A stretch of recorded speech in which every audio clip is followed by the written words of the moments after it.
Let's shift gears here to the war machine and the warmongers, and we are very happy to be joined here by Amanda Yee, an editor of Liberation News.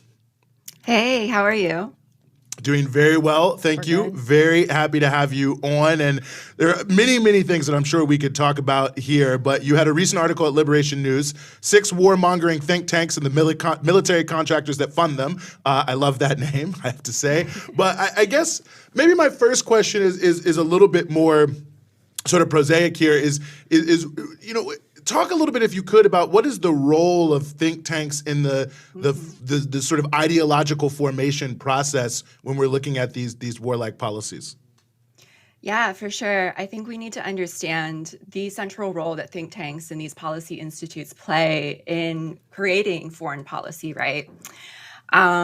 These think tanks are sources of expertise for U.S. policymakers in that they produce reports and analysis which influence national security priorities and legislation, and also sources of expertise for House intelligence committees, like top officials from think tanks like the Atlantic Council and the Hudson Institute have been called upon to recommend areas of focus.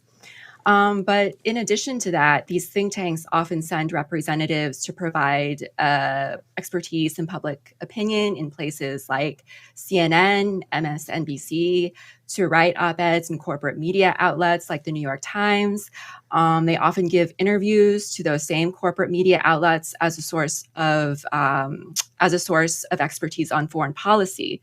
So not only do these think tanks shape the way that not only do they shape U.S. foreign policy and national security priorities, but they also do the very important work of shaping public opinion around and support and consent for U.S. foreign policy objectives. And what's so amazing is obviously the funding stream, right? Like it's all weapons companies. Literally, like you look through this list that you made, and it's all the same weapons companies. In each case, actually, many of the same ones. Go ahead. Yeah. I was reading a report from the Institute for Policy Studies, and they did an analysis from like 2014 to 2019. And they found that defense contractors, along with the U.S. government, they contributed something like $1 billion to the top 50 most influential think tanks.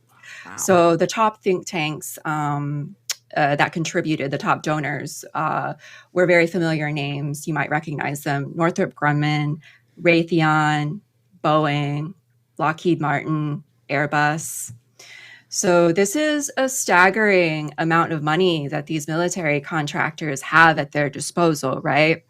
The influence of this source of funding really can't be overstated. It literally steers the U.S. foreign policy agenda. Just one example that I want to point out, one of the think tanks that I mentioned in the article that I wrote was the Australian Strategic Policy Institute. And ASPI has been one of the primary peddlers of this Uyghur genocide narrative in the past few years.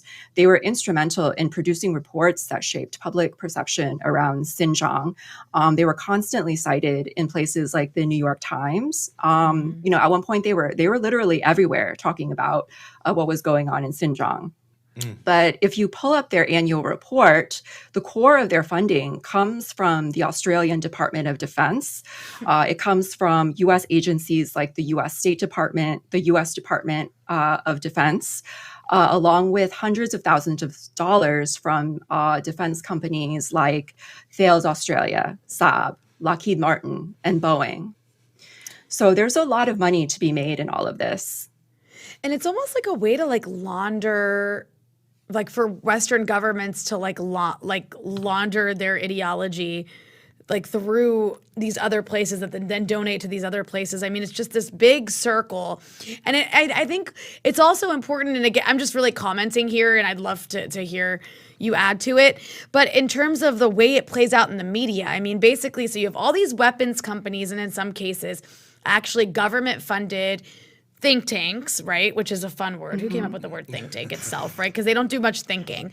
But these like think tanks that launder basically imperialism, and they produce these seemingly academic reports that aren't really academic at all, just by a bunch of like paid mercenaries basically to just say what the Pentagon already wants and what like all of these different governments already want. In this case, like ramp up the Cold War against China.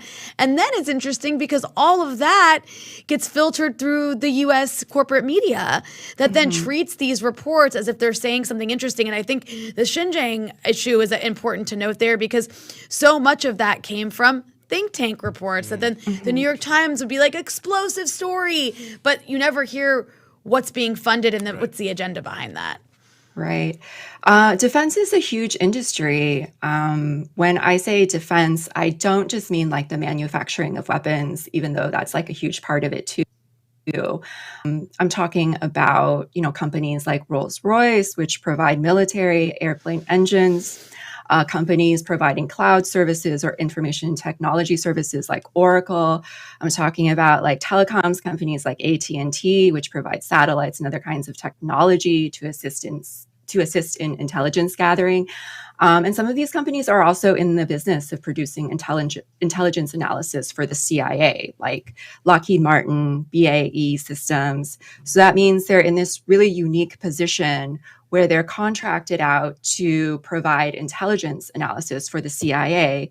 And of course, they're going to produce intelligence reports that raise the alarm on enemy nations like Russia and China so that their company can sell more military equipment. That's a huge conflict of interest, right?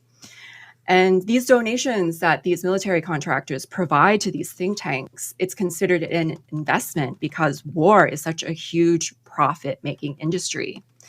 And these companies, they spend millions of dollars in funding toward think tanks, raising the alarm on places like Russia and China. And not only that, but they spend millions of dollars a year in political lobbying to ensure that legislators vote for their pro-war agenda. And this is why the US is always in this constant state of war, right? And this is why we're constantly inundated with this kind of propaganda around the threat of China. This is why the US is sending billions of dollars in weapons to Ukraine, just sending Ukrainians to die in order to prolong this unwinnable proxy war against Russia. Because the purpose of this war is not to win. The purpose is to prolong the war as long as possible, to deliver as much profit as possible to these military contractors for as long as they can, regardless of the human cost. No, I mean, it seems like there's such an amazing double standard at play as well. I mean, if you even just get on social media and put something out that's pushing back against the war narrative, you must be, Putin propaganda, you're paid by Russia, you're paid by China. I mean, we're even at the point where they're in Texas trying to ban Chinese people, including people with legal citizenship status, from, buying land in the country because somehow, that's some nefarious plot or whatever. Someone wants to buy a house in the Houston suburbs. But the same propaganda apparatus is never operated in the same way. I mean, it's often not even disclosed. And I mean, I don't know, maybe almost never, it seems. Like I see these people talking heads all over TV, and you would never know this. There's never any like this person in the New York Times, someone from CSIS, also funded by Boeing. But if you have even like, 18 cousins removed, somebody who lives in Moscow, then it's like, with ties to Russia. It's just amazing on that level. Yeah, I mean, I think what's really remarkable and what people really don't understand is the very close relationship between government institutions, think tanks, and these military contractors. Like the government's ties to the defense industry are so deep that top executives at these defense companies often encourage their employees to think of themselves as extensions of the US government. Just to provide one example, the head of the Pentagon under Biden, Lloyd Austin, served on Raytheon's board of directors before his appointment. Before he was appointed, another person in the running for that position was Michelle Flournoy, and she served on the board of Booz Allen Hamilton, which is another major military contractor. And now she's the current defense policy advisor under Biden. And these military contractors, they also work together with think tanks like the Center for Strategic and International Studies. And they organize conferences attended by national security officials, so government employees, where the defense companies will bid for government contracts. And also, like a really important thing to keep in mind is that since the end of the Cold War, more and more of this kind of intelligence analysis, CIA and the NSA, have been contracted out to a lot of these defense contractors, like I said earlier. Like after the end of the Cold War, the government really slashed a lot of staff at the CIA and NSA because they didn't see a need for these bloated intelligence bureaucracies anymore. And what intelligence analysis they needed, they ended up contracting out. And then, of course, after 9/11, the US government saw a need for more intelligence, but by that time, the most experienced were at these defense companies. So increasingly, the work of intelligence analysis and intelligence reports have been contracted out to these same defense companies. You know, Amanda, one thing that I think a lot of people are thinking about these days, and of course, you know, we've already seen the reporting that the next defense budget will be yet again the largest in the history of the United States. I feel like I've heard that for the past 10 or 15 years. Yeah. I mean, the expanding, you know, intelligence element of the military-industrial complex that you just mentioned. I mean, what sort of pushback are we seeing in the broader U.S. populace, and what are people saying out there about what can be done? Because it really does feel, you know, you compare it to what we're seeing with the collapsing infrastructure in this country, you know, a runaway train that's really, really pulling down the America and the world.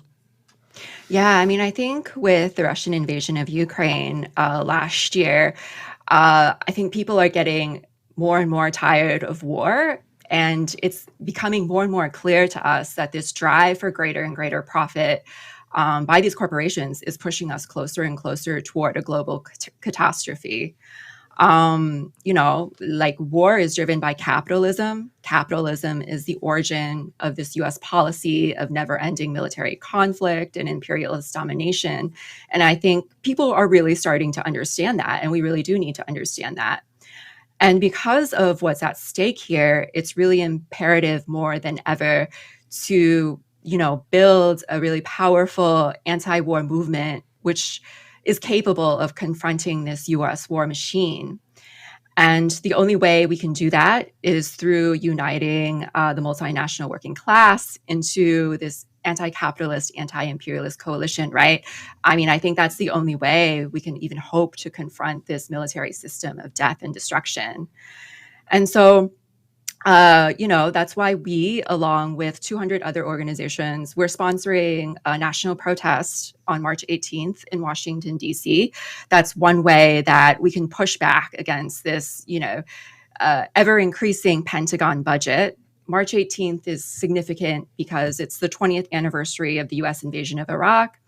And so, you know, we're marching that day to demand an end to all U.S. wars. So this means an end to U.S. proxy war in Ukraine. This means an end to the dangerous Cold War with China, ending all U.S. military aid to Israel. It means ending, making the demands to end U.S. economic warfare and its sanctions regime against places like Cuba, Venezuela, and Syria. And of course, we're also calling for abolishing these imperialist tools of U.S. warfare, which includes like NATO and AFRICOM, of course. So, you know, we know that people are tired of war, especially when so many people are struggling to make ends meet. And so many programs here continue to go underfunded. So I think one way that people can push back is to join us on Saturday, March 18th at 1 p.m. in front of the White House. Mm-hmm. Amanda Yee, editor of Liberation News. Thank you so much for joining us here on the Freedom Side. Thank you so much.